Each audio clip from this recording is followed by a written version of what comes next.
In the USA, they're jabbing babies with the COVID vaccines, 6 months old and upwards. Here in Britain, the NHS has been targeting children at primary school, 5 to 11 years old, with posters and letters depicting those youngsters who submit to the procedure as superheroes, smiling cartoon characters, children in superhero outfits, surely designed to persuade children as young as 5 years old that they might join the ranks of superheroes if they will just line up and bare an arm to the needle. Looking for all the world like an invitation to a party with large writing in bright colours, child superhero branding and headlined "Calling all superhero kids," the blatant attempt to appeal to the fantasies of innocent children is clear. The inference to be drawn by any child looking at such a poster is that they are lesser mortals, cowards even, if they would rather not take the jab. That the NHS is targeting our youngest and most vulnerable in this way is, I say, morally reprehensible, unforgivable. Where in this shameful play on childish imaginations and urge to please is the compliance demanded by the laws and ethical codes for informed consent, the necessary full disclosure of risks, benefits and alternatives? And that's before we get to advertising standards agencies' rules shaped to protect children from advertisers' tricks. Among much else, it has long been the case that advertisers are not, when targeting children directly and specifically, to take advantage of, and I quote from the ASA rules, their credulity, loyalty, vulnerability or lack of experience.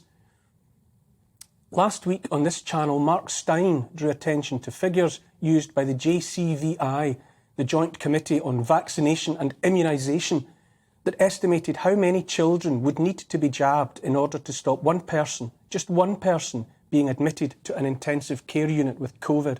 That figure is 2 million children, each jabbed not once but twice, to stop one admission to ICU. The average age of death from COVID, calculated early on in the pandemic, was 82 years, the same age as national life expectancy, or even older. In the last 3 months, that figure for average age at death from COVID has risen to 85 or 86 years of age. How many grandparents and great-grandparents would countenance the injection of 5-year-olds, and who knows, if we follow the lead set by the USA, perhaps 6-month-old babies, to protect those elders from any disease up to and including the Black Death? My hunch is not many. So far, only 9% of youngsters in the UK aged between 5 and 11 have taken the jab, so that all is not lost. Not yet, at least.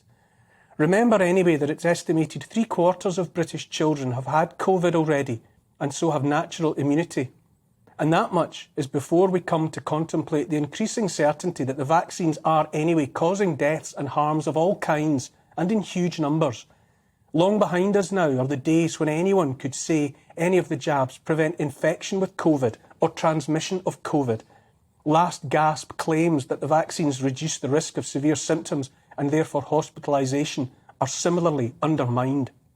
But the internet is still awash with people, from the President of the United States on down, saying that if you take the jabs you won't catch COVID, that you won't transmit COVID, that you won't die of COVID. By any sane person's assessment, that's COVID misinformation. And yet the so-called fact-checkers, paid for by billionaire technocrats and the media platforms themselves, leave those erroneous nonsense statements untouched while continuing to censor and delete reports of death and harm. Health Secretary Sajid Javid bragged last week that those vaccines we've had forced upon us so far are just the start. He tweeted that NHS patients would benefit from the next generation of vaccines thanks to a new deal with Moderna.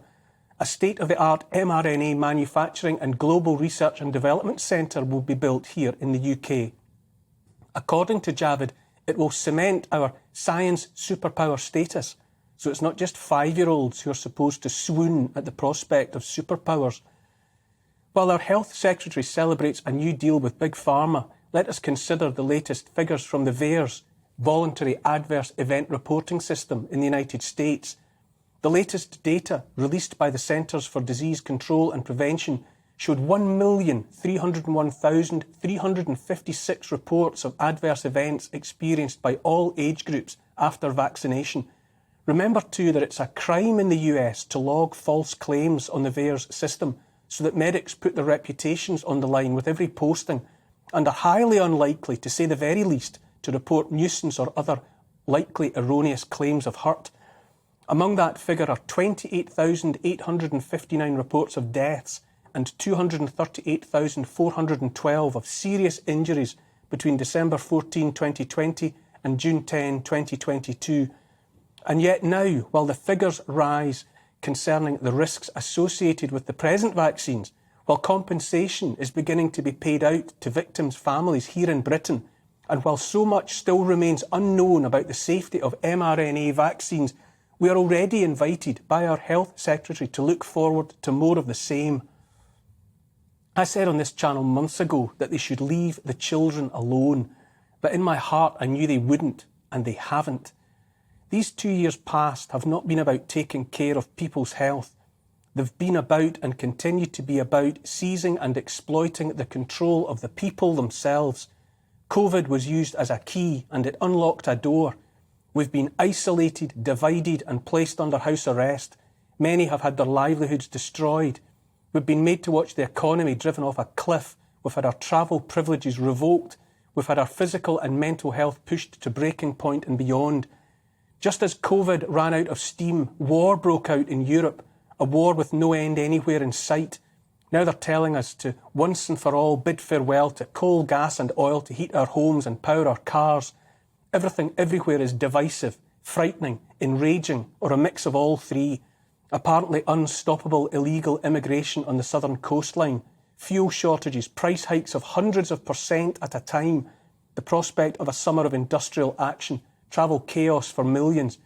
Most recently, the overturning of Roe v. Wade in the United States and more riots in response. Division, division, division. Take a breath and look at all of it. The fury and the hopeless impotence felt by millions of people is setting us at each other's throats in every way imaginable. Like water flowing into cracks and fissures in rock, the fear must one day create so much pressure that the rock shatters. The more divided we become, the better it suits the agenda of those that would have us forget the world of before and just bend over ready to take it from the new world to come. I say it will only get worse.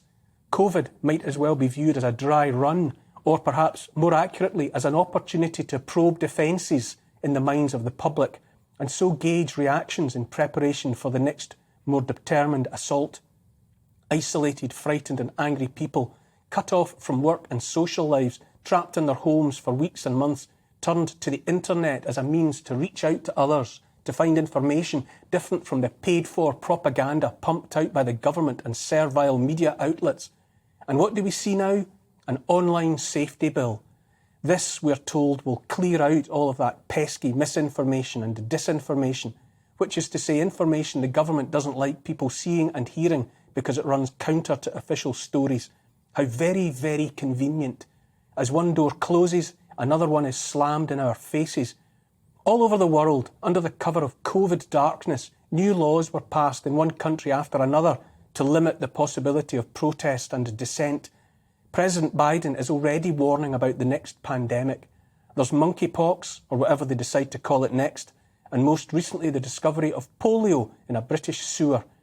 If they don't seek to curtail yet more of our freedoms in response to a disease, they will surely try to have us submit to restrictions designed to save the planet or stop the war in Ukraine or whatever cause they can drum up next. And now, as was always inevitable, and that could be seen from outer space if you have your eyes open, it comes down to our children. Adults have had some time to work things out for themselves, to take advantage of understanding and experience spread over years. The brains of children are much more malleable, however, ready for imprinting and indoctrination. I've long wondered just how safe British schools are for our children anymore. This latest scam by the NHS, calling all superhero kids, is only another glimpse among too many to mention of the enthusiasm for abandoning the need to teach children how to think and telling them what to think instead, what to do.